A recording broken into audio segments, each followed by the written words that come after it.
The flickering glow of a classic television set possesses a rare kind of magic, a silent promise that the faces smiling back at us will remain forever young, preserved in an eternal, shimmering freeze frame of glamour and triumph. In the autumn of 1966, an ambitious science fiction odyssey titled The Time Tunnel burst onto American airwaves, captivating millions with its sweeping grandeur, blinking supercomputers, and a fearless team of scientists hurtling through the corridors of history. To the viewers watching from their living rooms, the show was a triumph of modern imagination, populated by radiant leading ladies, commanding authority figures, and dashing young heroes who embodied the peak of Hollywood sophistication. They were the envy of the industry, seemingly untouched by the mundane struggles of the ordinary world, operating beneath the blinding brilliance of studio spotlights that washed away every shadow. Yet behind the heavy studio doors, beneath the immaculate makeup and the meticulously tailored costumes, a very different kind of reality was quietly unfolding, one defined by hidden heartbreaks, silent endurance, and impending downfalls that no script could ever predict. The true journey of these celebrated actors was not a fantastical leap through the centuries, but a deeply human march through time itself, a relentless progression marked by devastating personal losses, fading health, and secrets that the ruthless studio system desperately sought to keep hidden from the public eye. To step onto a Hollywood set during the golden era was to enter a carefully constructed illusion where appearance was everything and vulnerability was on-sided a cardinal sin. The men and women who brought this futuristic vision to life carried themselves with an effortless dignity, projecting an aura of absolute control that made audiences believe they were invincible. We watched them conquer the unknown week after week, marveling at their poise, completely unaware of the heavy emotional burdens being carried just outside the camera's frame. For decades, the public saw only the accolades, the red carpet premieres, and the glittering promises of stardom, while the quiet tragedies of reality were systematically swept into the corners of the backlots. The passage of time is notoriously indifferent to fame, and as the decades rolled on, the dazzling veneer of this iconic cast began to fracture, revealing a poignant tapestry of human fragility that remained largely unnoticed by the world at large.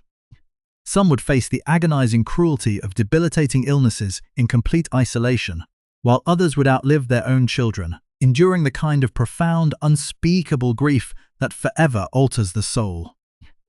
It is only now, looking back through the mist of nostalgia and forgotten history, that we can begin to uncover the real drama that took place when the cameras stopped rolling and the studio lights finally went dark. Consider the stern, silver-templed authority that anchored the entire operation, a face that epitomized the unyielding strength of the American establishment. Born into a privileged, deeply academic New York family with military ancestry stretching back to the founding of the nation, this distinguished gentleman walked away from a traditional path to pursue the unpredictable romance of the stage and screen. By the time he portrayed the formidable General Haywood Kirk, he was already a seasoned veteran of over 200 productions, a master character actor who could command a room with a single icy gaze. He was the quintessential bureaucrat, the uncompromising professor, and the unforgettable mad scientist of cult cinema, a man who worked tirelessly across 6 decades without ever demanding the spotlight for himself. Yet this public image of stoic, unshakable power stood in stark contrast to a private life fractured by profound loneliness and sorrow. He endured the sudden, devastating loss of his second wife after just 4 years of marriage, a tragedy that shattered his private world and left an ache he refused to discuss with the press, choosing instead to bury his grief beneath an relentless work ethic. As the twilight of his life approached, the commanding posture gave way to the slow, pitiless advance of Parkinson's disease, a cruel affliction that gradually stole his strength as he spent his final years navigating the quiet halls of a charitable motion picture hospital, carrying his memories and his heartache in dignified silence. This juxtaposition of public grandeur and private vulnerability was the defining characteristic of the era, an unwritten rule that every star had to accept as the price of admission to the Hollywood pantheon. The very same industry that elevated these performers to the status of modern deities demanded that they suffer their greatest losses away from the prying eyes of the public, maintaining the illusion of perfection at all costs. We find this haunting pattern repeated time and again among the ranks of those who built the foundation of this legendary series. Behind another commanding presence on the show stood a man with a voice like a descending gavel, an actor whose definitive moment of cinematic glory had inextricably bound his fate to one of the most tempestuous and emotionally wrecking romances in the history of show business. Their volatile 10-year marriage became the fuel for endless tabloid speculation, a toxic whirlwind of financial strain and brutal fighting that left him emotionally shipwrecked, leading to an eventual retreat far from the glamorous shores of California to the quiet isolation of the New England coast. These figures, who appeared so resolute and unbreakable on our television screens, were privately navigating a labyrinth of fading health, broken promises, and profound transitions that nobody could have foreseen, leaving behind a legacy that is far more gripping and far more painful than any fictional adventure. The transition from the absolute pinnacle of cinematic prestige to the repetitive grind of weekly television was a journey fraught with unspoken compromise. A path walked by many whose golden years in Hollywood had begun to slip quietly through their fingers. In the heart of this shifting industry stood Gary Merrill, a man whose very presence commanded authority, possessing a deep, resonant voice that could dictate terms to an entire room with absolute finality. Born in the late summer of 1915 into the structured environment of Hartford, Connecticut, Merrill had refined his natural gravitas at Bowdoin College and through dedicated service in the sprawling theatre operations of World War II. When the gates of the major studios finally swung open for him, he seemed destined to occupy the upper echelons of dramatic cinema. His definitive breakthrough arrived in 1950 when he was cast in the legendary masterpiece All About Eve, a production that would not only define his professional legacy, but irrevocably alter the trajectory of his personal life. It was on that historic set that an intense, consuming romance ignited between Merrill and his brilliant co-star, the incomparable Bette Davis. Both were emerging from the painful fragments of recent divorces, and their subsequent marriage in Mexico captivated the imagination of the entire world, establishing them as one of the most fiercely debated and scrutinized power couples of the post-war era. Yet, as anyone who navigated the treacherous waters of classic Hollywood understood,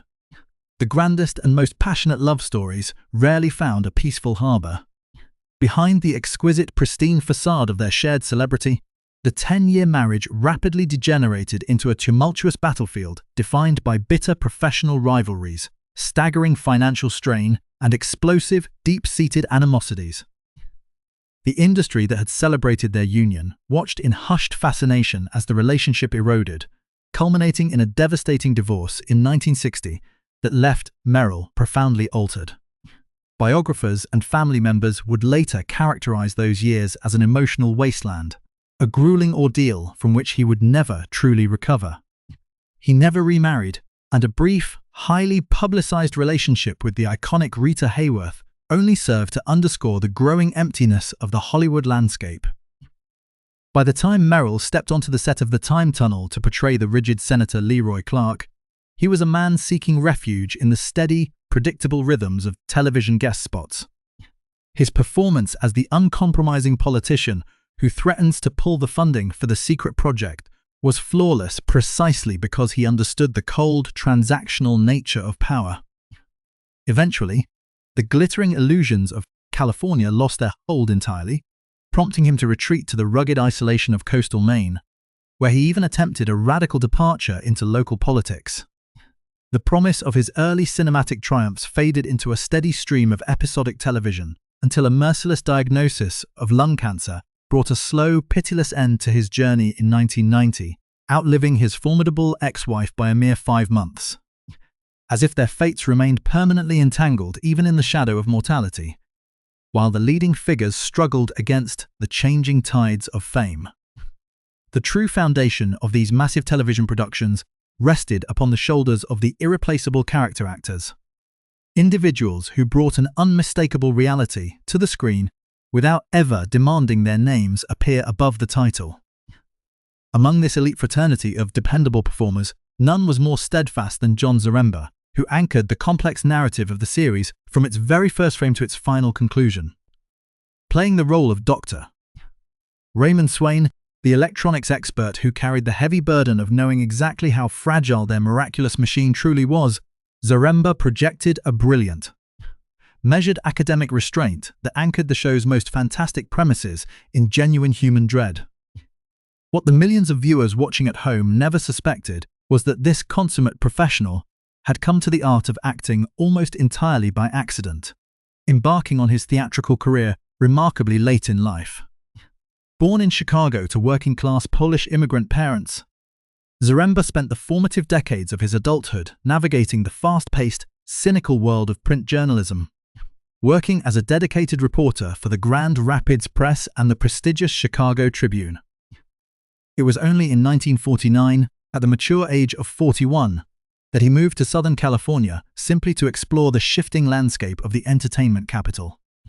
where a perceptive director noticed his innate gravity during a chance audition and immediately set his new destiny in motion. For the next 35 years, Zaremba became a ubiquitous and reassuring presence across the landscape of American popular culture, accumulating an astonishing filmography of over 150 productions. His sharp features and innate dignity made him the ultimate choice to portray the serious men with the folders, the authoritative professors, the precise doctors, and the guarded government officials who populated the golden age of science fiction and suspense cinema. He became a favored collaborator of legendary filmmakers, appearing in seminal classics like Earth vs. The Flying Saucers and 20 Million Miles to Earth, while frequently stepping into the macabre world of Alfred Hitchcock Presents. Even as he approached the final chapter of his life, his dedication to the craft never wavered, leading to a memorable recurring role on the hit series Dallas that stretched until mere weeks before his sudden passing from a heart attack in late 1986. Yet, in a twist that perfectly encapsulates the strange, unpredictable mathematics of a character actor's existence, the vast majority of the American public recognized his face not from his decades of dramatic work, but as the familiar, comforting spokesperson for Hills Brothers Coffee in a series of ubiquitous television commercials. It was a poignant reminder of the bittersweet nature of Hollywood survival, where a 30-second commercial spot could easily eclipse a lifetime of cinematic achievement. This same standard of quiet, unyielding professionalism was personified by Wesley Lau, an actor who possessed the rare ability to put on a military uniform and make every single movement feel entirely authentic, a testament to a life shaped by actual service and rigorous artistic discipline. As Sergeant Jiggs, Lau provided the essential element of military discipline to the secret underground complex, portraying a career non-commissioned officer who wasted no words and executed his duties with total, unquestioning reliability. Born in Wisconsin to a traditional German-American family, Lau's initial ambitions lay far from the glare of the cameras. He was a passionate student of playwriting who earned a prestigious master's degree from the Yale School of Drama after surviving a grueling deployment with the U.S. Army Air Forces during the Second World War. He transitioned into acting not out of a desire for fame, but through the stark, practical realization that the industry was far more eager to hire him as a performer than as a writer.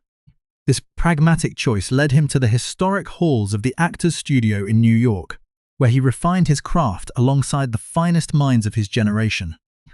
ultimately securing a permanent place in television history as the dependable Lieutenant Andy Anderson on Perry Mason. Lau guarded his private life with a fierce, uncompromising intensity, establishing rigid boundaries that the studio publicists were never permitted to cross. When he passed away from heart failure in 1984 at the age of 63, he left behind a legacy of flawless supporting work that served as a masterclass in artistic humility, a stark reminder of the countless brilliant minds who quietly built the golden age of television from the shadows. The deeper one ventures behind the glittering curtain of mid-century television, the more the meticulously crafted illusions begin to shatter, revealing the profound emotional endurance required to survive the relentless machinery of Hollywood. This hidden complexity was epitomized by Kevin Hagen, a remarkably versatile performer who brought a sophisticated, slow-burn menace to various episodes of the series, shifting seamlessly between cold military commanders, enigmatic villains, and alien entities. Standing tall with sharp features and a deep commanding voice, Hagen possessed an innate authority that compelled attention. Yet this powerful screen presence was forged in the crucible of early abandonment and a fiercely independent survival instinct. Born in Chicago to professional ballroom dancers, his world was upended at the tender age of 5 when his father walked out, leaving him to be raised by a matriarchal household of his mother, grandmother, and aunts. This early wound instilled a profound self-reliance that guided him through a remarkably diverse pre-acting life, which included studying international relations at USC, serving the State Department in post-war West Germany, and even completing a year of law school at UCLA. When he finally turned to acting at the mature age of 27, he did so without the safety net of youth or formal theatrical lineage, relying solely on an iron will. While science fiction audiences relished his calculating intensity, he would later undergo a profound transformation in the public consciousness, spending nearly a decade as the gentle, warm-hearted doctor Hiram Baker on Little House on the Prairie, becoming a symbol of trust and compassion for millions of children worldwide. Hiding the deep scars of his own fractured childhood behind the comforting smile of a frontier doctor before succumbing to esophageal cancer in the summer of 2005, the studio system of the 1960s was particularly adept at capitalizing on unique aesthetic, icy qualities while completely ignoring the profound artistic depth of the individuals possessing them, a reality vividly illustrated by the career of Bettina Marcus. Appearing in the series as the magnetic characters Sarid and Z, she possessed a striking, fluid grace and an exotic allure that the camera naturally gravitated toward, yet Hollywood repeatedly struggled to look past her exquisite features. Born in Brooklyn to a Sicilian-Hungarian family, her striking identity was further refined at the prestigious Actors Studio under the watchful eye of Lee Strasberg, placing her in the elite company of the era's finest method actors.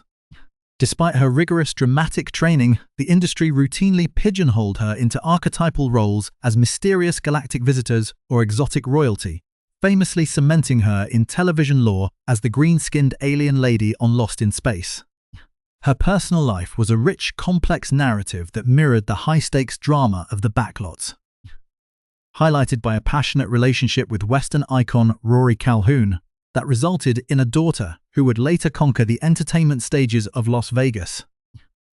Recognizing the rigid limitations imposed upon her by a superficial industry, Marcus made the courageous and radical decision in 1970 to completely walk away from the Hollywood spotlight.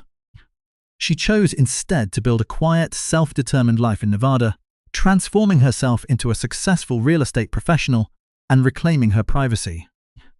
A choice that allowed her to navigate the decades in dignified serenity, far removed from the predatory glare of the studio cameras. This intricate dance between public visibility and private reinvention was equally evident in the trajectory of Sam Groh, who brought an essential youthful energy to the series as Jerry, the dedicated technician stationed amidst the flashing monitors of the underground command center. Groom was a product of the rigorous New York theater scene, having honed his craft at the legendary HB Studios, where he embraced the pursuit of psychological truth and direct, authentic connection. His sharp looks and dependable charm quickly made him a staple of afternoon television on the daytime soap opera circuit, where audiences welcomed him into their homes daily. Yet, the relentless demands of maintaining a prominent career in television took a heavy toll on his personal life, contributing to the painful dissolution of successive marriages to Kathleen Sullivan and actress Suzanne Rogers. Despite the fleeting nature of network television, which saw promising starring vehicles like the science fiction series Otherworld cancelled after a mere handful of episodes, Groom never lost his devotion to the underlying truth of his craft. Rather than fading into the bitter resentment that claimed so many former television personalities, he ultimately chose a path of artistic legacy, returning to the very classrooms where his own journey began to pass on the sacred traditions of acting to a new generation of aspiring artists, transforming his survival into a gift for the future. However, the most devastating heartbreaks were those that struck entirely without warning. completely blinding the individuals who had achieved the pinnacle of international recognition. Michael Ansara was a towering figure in the industry, an actor whose commanding presence and resonant voice made him the definitive choice to play complex leaders, indigenous warriors, and formidable antagonists across decades of film and television. Born in a small Syrian village before immigrating to the United States as a toddler, Ansara originally sought a career in medicine, stumbling into acting classes merely as a desperate attempt to overcome a debilitating, profound shyness. That accidental choice birthed a magnificent career, highlighted by his iconic portrayal of Coach Eyes in Broken Arrow and his celebrated marriage to television royalty Barbara Eden. They were a golden couple, their lives seemingly blessed by the gods of entertainment, and the birth of their beloved son Matthew in 1965 seemed to complete the perfect picture. But the dark underbelly of Hollywood life possesses a pitiless hunger, and the devastating dissolution of their marriage was merely a prelude to an unthinkable tragedy.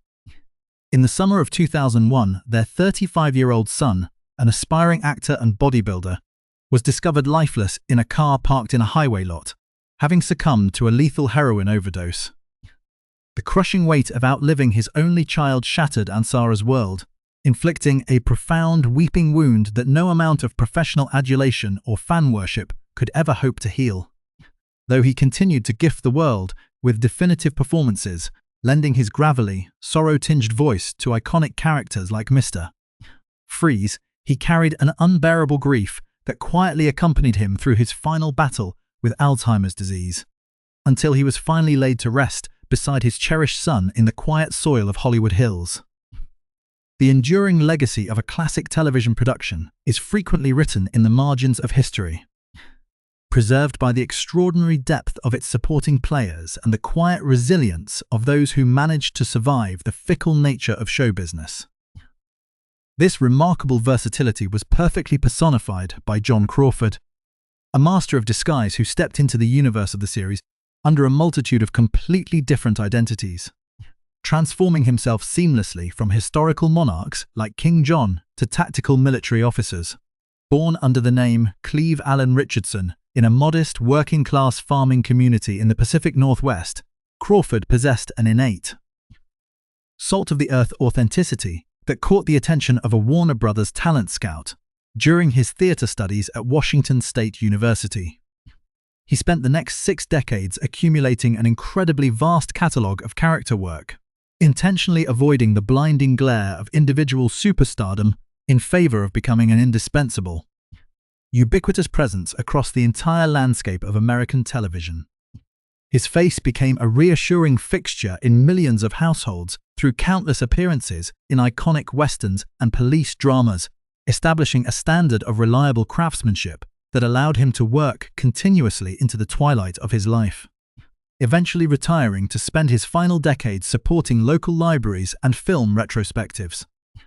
leaving behind a monumental legacy of over 200 roles that prove the true strength of Hollywood lay in its foundations rather than its headliners. This same capacity for brilliant reinvention and quiet mastery was shared by Malachi Throne,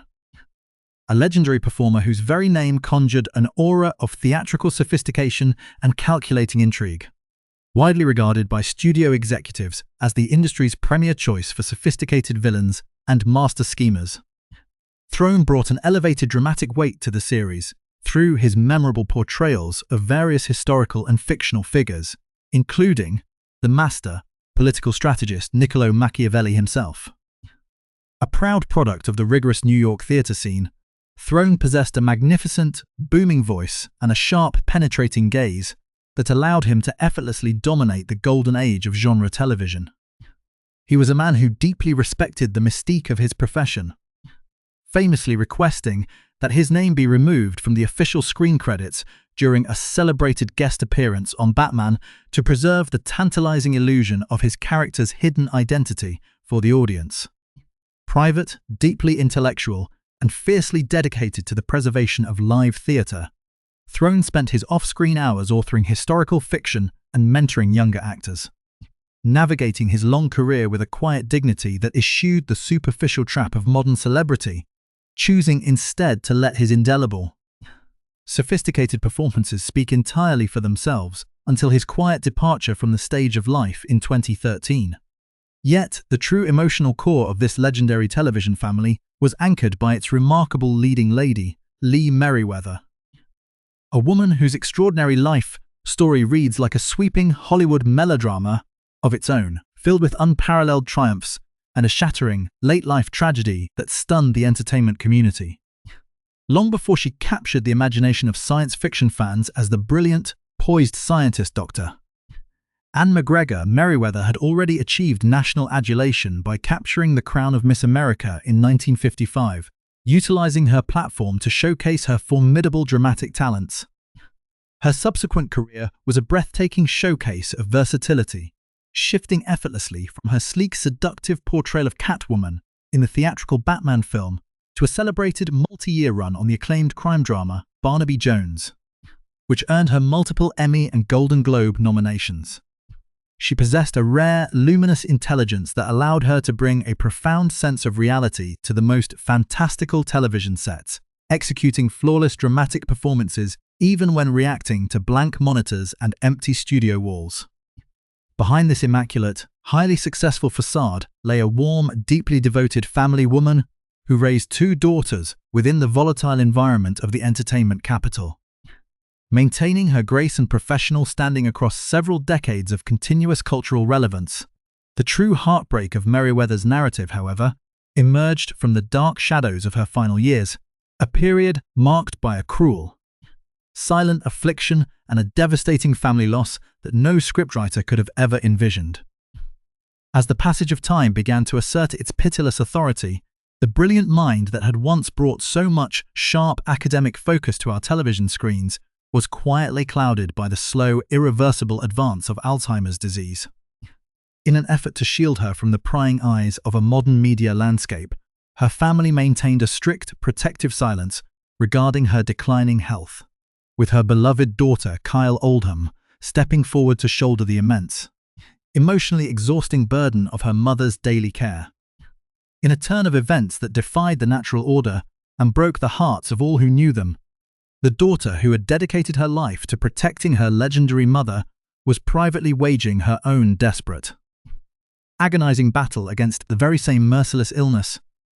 In the mid-2020s, the family's private struggle culminated in an unspeakable tragedy when the devoted daughter passed away from the complications of the disease, leaving the nonagenarian Hollywood icon to outlive the very child who had been her primary sanctuary, a poignant and deeply somber reminder of the profound, unscripted pain that can linger behind the most glamorous legacies. In stark contrast to these heavy shadows stood the enduring, historic presence of Robert Colbert, the tall, broad-shouldered actor who brought a dynamic, action hero vitality to the series as the passionate Dr. Doug Phillips. Colbert's journey to the center of the television landscape was a testament to the classic era's ability to discover raw, authentic talent in the most unexpected places. A standout track athlete from Long Beach, California, Colbert initially found his calling while serving his country in the military police stationed in Okinawa, where a chance casting in a military theater production revealed a natural, commanding stage presence and a deep, resonant voice perfectly suited for the microphone. Upon returning to civilian life, he refined his skills within the grueling repertory theater circuits before securing his place as a primary face of American television, effortlessly projecting a sense of unshakable calm and physical confidence that made him the ideal foil for his more impulsive on-screen partner. Following his definitive years in the time-traveling underground complex, Colbert continued to enjoy a remarkably steady and fulfilling career, transitioning gracefully into the world of daytime serials and classic procedural dramas. Upon his eventual retirement from the screen, he bypassed the bitter isolation that claimed so many of his peers, choosing instead to embrace his status as a living piece of television history, actively engaging with generations of dedicated fans at retrospectives and conventions well into his 90s, remaining a steadfast, vibrant link to a golden era of imagination that has long since faded into the twilight of memory. News banner, Breaking Hollywood Retrospective.